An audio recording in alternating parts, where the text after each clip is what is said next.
Welcome to session 85 of the Bible in a Year commentary.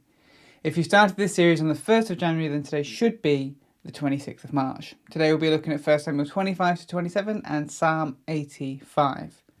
But so far in 1st and 2nd Samuel, we've read through the rise of Samuel, Saul and David.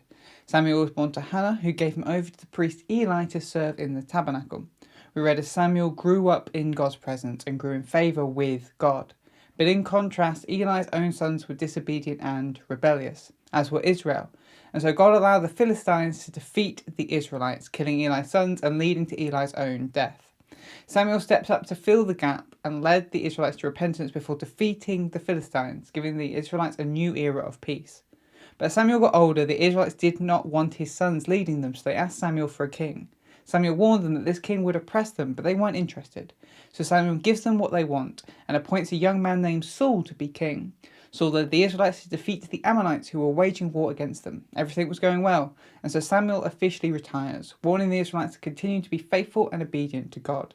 But then we read as Saul showed his true colours. He offered sacrifices himself when he wasn't meant to, and he made foolish and impulsive decisions that impacted the people negatively. In contrast, his son Jonathan proved himself to be wise and courageous. When God asked Saul to do something, he pretended he was going to do it as God asked, but even in that, he was disobedient. So Samuel found a new king, a shepherd boy, David, who may not have looked the part, but had a good heart. When Samuel anointed him, the Spirit of God left Saul and settled on David. We read as David in faith led the Israelites in victory over Goliath and the Philistines, showing God's favour on his life. We saw as David continued to grow in favour with the people and with Saul's children, while Saul became unhinged by jealousy, wanting to kill David. Eventually, David fled from Saul's court, fearing for his life. Yesterday, we read as David continued to grow in favour while on the run, gathering men around him who looked to him for leadership. And in it all, David was committed to being obedient, refusing to kill Saul when he had the chance.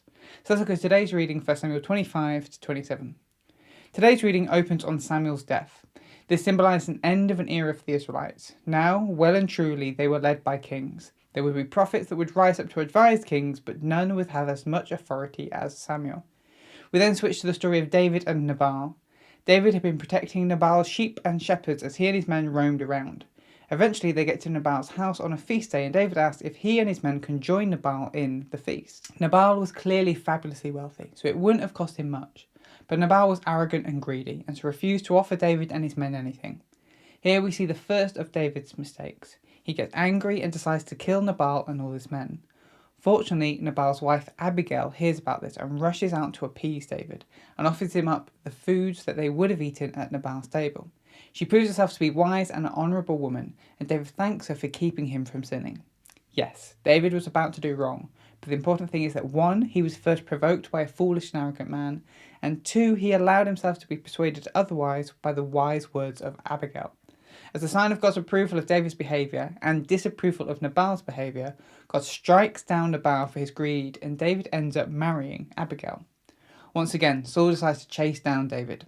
This time, rather than run from Saul, David decides to sneak into his camp while he's sleeping and steal his water jug and spear. Once again, David calls out to Saul to show him what he had done, and once again Saul recognises David and admits his foolishness. 3 times here, Saul calls David his son.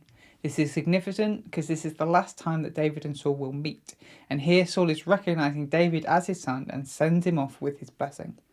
Saul finally and willingly recognises David as the rightful king after him.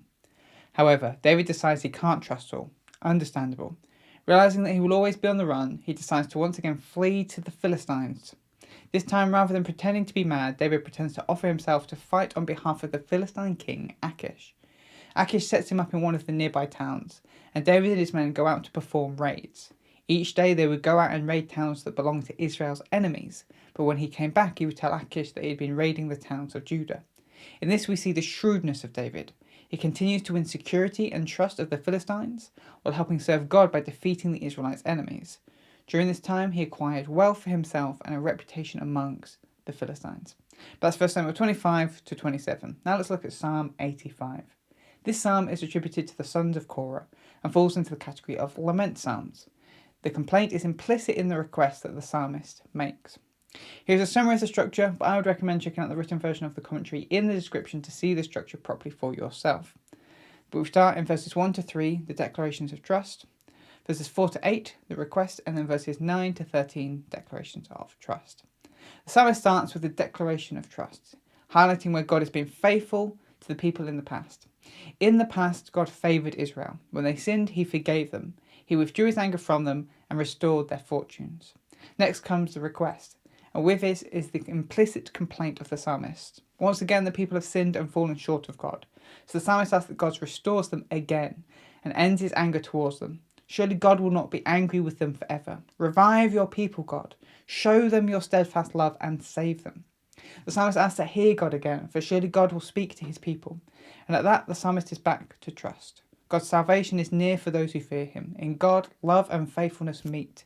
He is the source of righteousness and peace. So the psalmist ends confident. God will restore the land to good and plenty. He will bring righteousness back to the land. In this psalm is the recognition that God's people have failed him and are facing the consequences of that. But there's also the confidence that God will turn back and restore his people if they turn back to him. Thanks for joining us today. Take a moment to reflect on what you've read and share your thoughts or questions below. If you're watching in the future, then you can click here for the next session, or you can find the full playlist just down here. To receive these daily commentaries in your email inbox, subscribe via the link in the description below. Have a great day, and I'll see you tomorrow.